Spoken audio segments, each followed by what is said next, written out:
Hey friends, we actually have a cool little video for you today. ASUS South Africa sent over their Strix OC Edition RTX 2060 and asked us to take a look at it. So take a look at it, we did, and there's a few cool things that I want to talk about with this card, and we'll go over all of that in just a bit after I tell you that today's video is brought to you by us and our brand new merch, my friends. We're talking about an RTX 2060. That means everything just works and everything is ray traced. You got an RTX 2060 because you're trying to ray trace things. So pick up our It Just Works and our ray trace merch at the link in the video description. Hoodies, t-shirts, coffee mugs, pillows, whatever you want, you can get it ray traced. Just make sure you buy it at the link in the video description. So let's go ahead and take a look at this RTX card. Let me get it off the Ultra Instinct Shaggy and we can have a discussion over it. There are a few cool new features that ASUS did implement on this thing, like this LED on and off button. You could just turn off the LEDs. That's not the system turning off, that's the LEDs.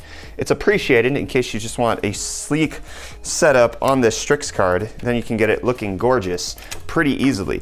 It has much of the same features that you would expect from any Strix card. In fact, if I go ahead and grab one of the Strix cards from the previous generation, the fan shroud is nearly identical. Everything is essentially the same. The only real difference that you'll see here is they've added a GeForce RTX bracket right there and a BIOS switch, which helps with some overclocking. So it comes with O mode and P mode, which allow you to make sure you don't screw up anything if you try to modify the BIOS. Same backplate going on here. They have the same setup where you have fan connectors in case you want your system fans to work with your GPU fans.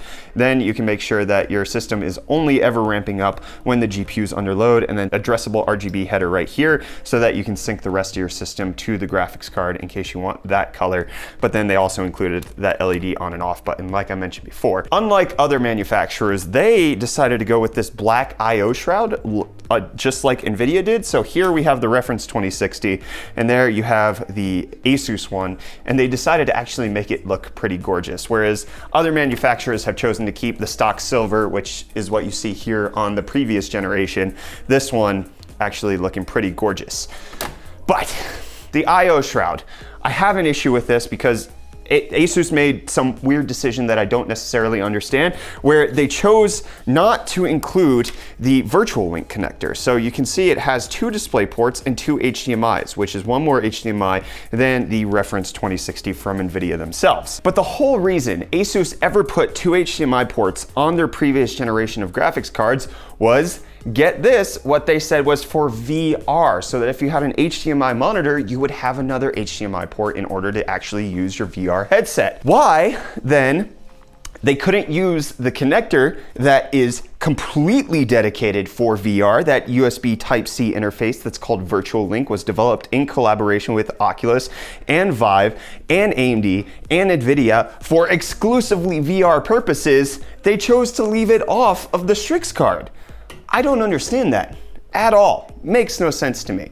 But obviously, you know, you buy a card, VR is only one of the things you're gonna test it out with. The other things are some video games. So we actually did some testing, compared it to the reference 2060, and we've got some pretty interesting results. So while the reference 2060 has a single 8-pin connector, as you can see right here, the Strix 2060 has an 8-pin and a 6-pin. One would presume for better overclocking, but considering the 8-pin can deliver 300 watts of power, and you still have the PCI Express slot providing 75 watts of power, I'm not sure it's necessarily necessary. So visually speaking, the Strix 2060 is as pretty as Strix cards are. I'm not sure why they didn't update the design. It's a little, I don't know. They had 2 years in between the 10 series and the 20 series, and we got the exact same thing, whereas between the 9 series and the 10 series, we got an actual major overhaul of the Strix design. I'm a little confused by it, but you know, to each their own. I will say I am having an issue with this Strix card. The original color that it boots up with is red. It doesn't like do rainbow, which maybe is a design choice by them to fit some sort of color scheme that they're doing. But yeah, you'd have to actually install the software, at least on my end, when I originally got this card, to actually make it do the whole RGB thing. So while the RTX 2060, the original reference edition right here, performs pretty admirably, it's about a 1070 Ti in performance. It's pretty good. It looks gorgeous. It feels hefty. The Strix, obviously with the triple fan design, it also cools pretty well. And thankfully, due to the way that NVIDIA has designed GPU boost, you're actually going to get better performance out of the Strix card than you will out of the reference edition because it's able to keep the card much cooler. So while the reference card actually averaged about 73 degrees during all of our testing, the Strix card averaged about 64 degrees. So an entire 9 degrees Celsius difference, which resulted in tremendously different boost clocks of the card, because the way GPU boost works is that it'll take the clock speed down of the card each bit by bit while the temperature is rising on the GPU. And thankfully, since the design on the Strix card is pretty good, we were able to reach an average clock speed of around 1950 to 1965 megahertz, so nearly reaching that glorious 2 gigahertz mark, whereas the reference 2060 that we had bounced anywhere from 1800 to 1860 megahertz. So the Strix RTX 2060 actually managed a full 100 megahertz over the Founders Edition right out of the box, which is pretty admirable. And if you look at the results that are currently on the screen, it actually resulted in quite a significant performance bump in video games. So you'll see in all of the games that we tested, the Strix 2060 comes out ahead. Assassin's Creed Odyssey is a 3 FPS difference, Far Cry 5, 4 FPS, Ghost Recon Wildlands, you get another 2 FPS, Strange Brigade, you get an additional 3, Hitman 2, we got an additional 5, Final Fantasy 15, we got another 5, Shadow of the Tomb Raider, we ended up getting 4, Middle Earth Shadow of War, another 3, Metro Last Light, another 2, Witcher 3, we got 3 there, Resident Evil 2, we got an additional 4, Battlefield 5 with ray tracing on, we managed just an extra FPS, because while the core clock is clocked higher on the Strix, it doesn't necessarily mean that the tensor cores are going to perform any better in the ray tracing scenario. And then with ray tracing off, we actually managed to get a full 3 FPS increase there. And then in the brand new Apex Legends video game, which is the Battle Royale du jour, we managed to get an entire 5 FPS difference there. And then in this Port Royal benchmark, which you can see on the screen right now, which tests ray tracing, we ended up getting an additional score of about 128 points, which it went from 3800 to 3928. So the Strix card actually performs significantly better than the reference 2060. It's an admirable card, does pretty freaking well. However, that does come at a price increase. So if you look at the reference 2060 in the States, it costs $350. The cheapest Strix OC edition that I've been able to find is around $400 to $415. That's a $50 price bump for about 3 FPS when you're not really moving into the next tier bracket of what's going on. And with how NVIDIA has designed the reference 2060s, I would actually have a hard time choosing between these two as far as visual differences. This one is just lovely and significant. I love the reference edition very much. Obviously, if you like the Strix aesthetic, if you liked it previously, you're gonna like it now. Not much has changed. So an extra $50 is about a 12% price increase, but that only means that you're getting an additional 2 to 3% increase in FPS, which I'm not sure I could justify. Obviously, if you want a more custom model, it could make sense, but with how ASUS is priced in the American market, it's a toss-up. Do you want the better visuals? If you like the Strix edition, then you can go for that. However, here in South Africa, the pricing structure is a little different. We don't have any reference edition 2060s. We do have some 2060s though that are going for a pretty decent price of around 5,700 Rand.